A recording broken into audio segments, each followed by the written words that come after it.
Welcome back, dear students. I hope you all are fit and fine.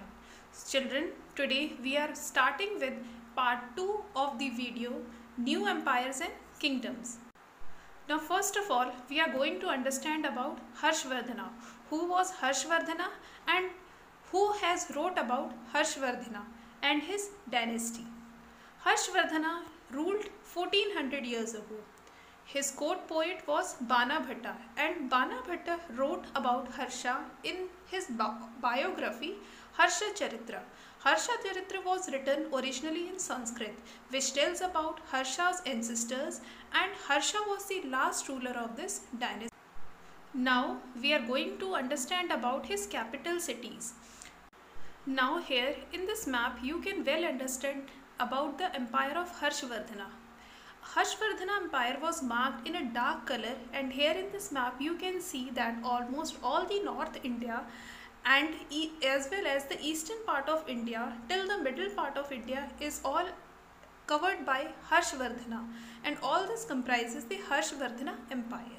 So moreover, after the Harshvardhana, other rulers are also ruling during this period, like Pallavas, whose capital was Kanchipuram, and Chalukyas, whose capital was Ahul. And moreover, Ahul was one of the important trading centers during this period, and it was also the religious centers with many temples. Pallavas and Chalukyas frequently raided each other's land and specially tried to attack each other's capital city to conquer each other's land.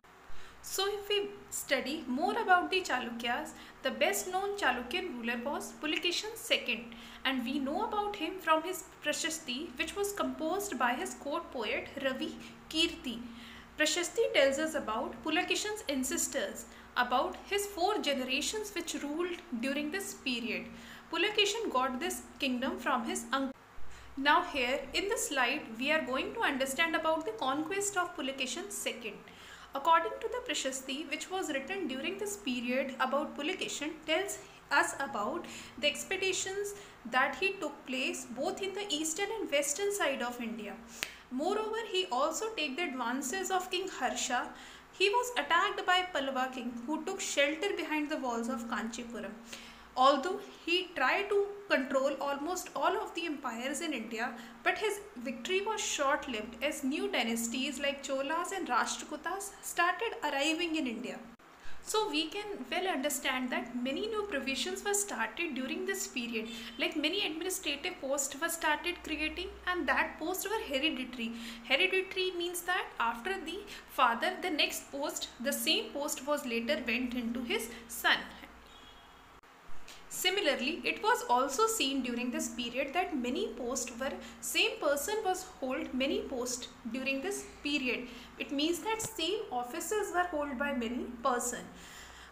Besides this, important men probably had a say in a local administration. Like for example, Nagar Sreshti or chief banker or the merchant of the city occupied an important place in the administration. Similarly,